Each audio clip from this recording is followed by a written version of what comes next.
So Devin Haney retains his WBC lightweight title with a 12-round unanimous decision over Jojo Diaz.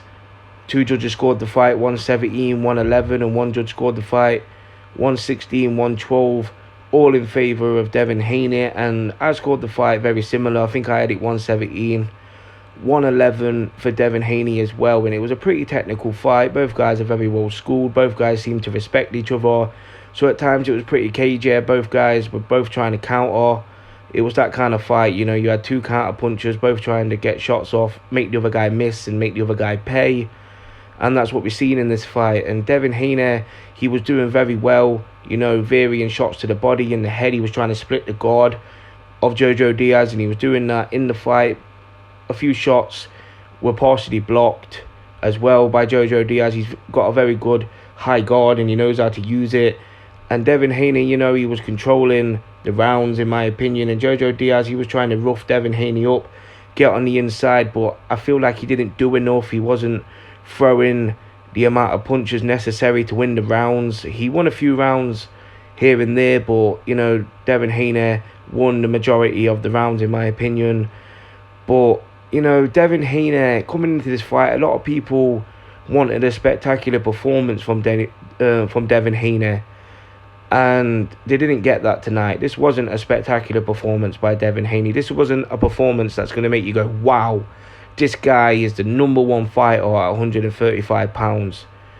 Because, you know, he had Jojo Diaz in front of him, who is a good fighter, but a guy who's coming up from featherweight, you know, a naturally smaller guy. Devin Haney is a very big 135 pounder, in my opinion. But he just didn't seem to be able to put a dent in Jojo Diaz. He couldn't really hurt him with anything, and Jojo Diaz was just coming forward all night.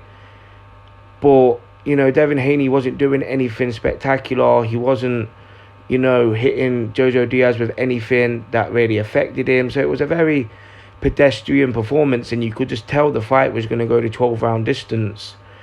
And Devin Haney, you know, he seemed happy to do that. But again, the fans in the arena were booing at times because, you know, they wanted to see action from Devin Haney. They wanted to see Devin Haney step it up a little bit, and at times he didn't do that. So, you know, Devin Haney, in my opinion, I'm still not really sold on him as being the top guy at 135 pounds. Yes, he has a belt, and obviously with the WBC situation, it's disputed if he really is the champion or not, because George Kambosos is the WBC franchise champion, whatever that means. So, you know, it's all very up in the air, and a lot of people don't respect Devin Haney as a champion because the way he got his belt, you know, being elevated from interim champion to WBC champion, so he never really won the belt in the ring. And, you know, in my opinion, Devin Haney, he's a good fighter. He's got good boxing ability, and I think he could cause a lot of guys trouble. You know, styles make fights at the end of the day. You can't just look at this performance and say Devin Haney can't beat a Tank Davis or a Teofimo Lopez or a George Kambosos, you know what I mean? Because he has got very good boxing ability, Devin Haney. But one thing about him, I think, is that he gets caught with unnecessary punches at times, and that's going to be a problem when he faces a big puncher like a Tank Davis or a Teofimo Lopez or somebody like that, you know what I mean? Against George Kambosos, maybe not, because George Kambosos, even though he did drop Teofimo Lopez, I don't think he's the biggest puncher out there. So I think Devin Haney would be able to withstand shots from George Kambosos in a fight. But, you know, Devin Haney seemed to get buzzed a little bit tonight by Jojo Diaz, who is not the biggest puncher either.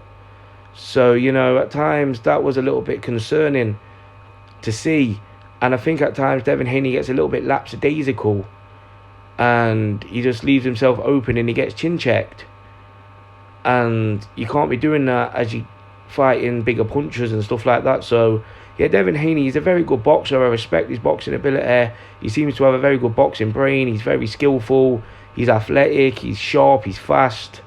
But the lack of pop from him as well is going to be a problem going forward, I think. So I think he needs to work on a few things. Devin Haney, I don't think he's the finished article yet. He is, 23 years old.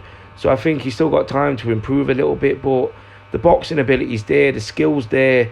But leading up to the fight, people were saying, oh, he could be the next Floyd Mayweather, you know, crazy fans. And he's got a long way to go, in my opinion. He is not the next Floyd Mayweather.